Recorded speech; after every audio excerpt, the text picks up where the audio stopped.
приятели, емигранти, живеещи в чужбина или тук, в България. Не ви ли омръзна да бъдете анонимни? Преди години анонимно напуснахме родината. Сега сме анонимни, без дори да правим това. Преди време не ни пускаха за граница. Сега ни гонят да търсим прехраната и късмета си в чужбина. Гонят ни тези, които избираме. Близо 65 години българската емиграция е в анонимност, защото от гласа ти не зависи нищо.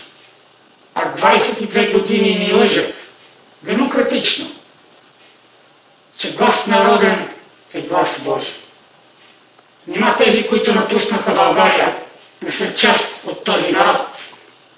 Не ви ли омръзна гласът ви да отива на вятъра и правата ви на боклука? Не искате ли да сте равни с вашите сънародници, роднини или приятели? Сменете сивото ежедневие с правото на избор. И в Библията пише: поискайте и ще ви се даде.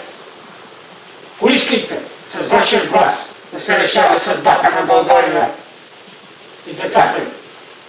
Излезте от анонимността. Присъединете се към протеста на партия Другата България.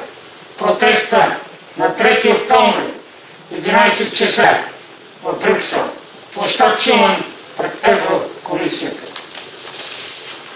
Протеста под наслов да сложим край на анонимността, да получим това, което ни се полага. Равни права за всички български граждани в България и чужбина. Да избират и бъдат избирани. Право на всеки гражданин да протестира и пуска жалби пред Конституционния съд. Право да гласуваме по пощата и електронен път. Право да бъдем информирани най-късно 6 месеца преди изборите. Право на равен достъп до медии в изборната кампания. Право да избираме пряко кой да ни представлява в отделен избирателен район. Право на контрол върху всички решения на ЦИК. Право да се кандидатираме за народни представители и други държавни длъжности, независимо, че притежаваме и друго гражданство. По думите на Вивиан Рединг: без права няма бъдеще. Потърсете правата си, не бъдете анонимни. Ние от Другата България вече го направихме. Аз, Божидар Томалевски, също. Направете го и вие. Елате на протеста в Брюксел. Не бъдете анонимни.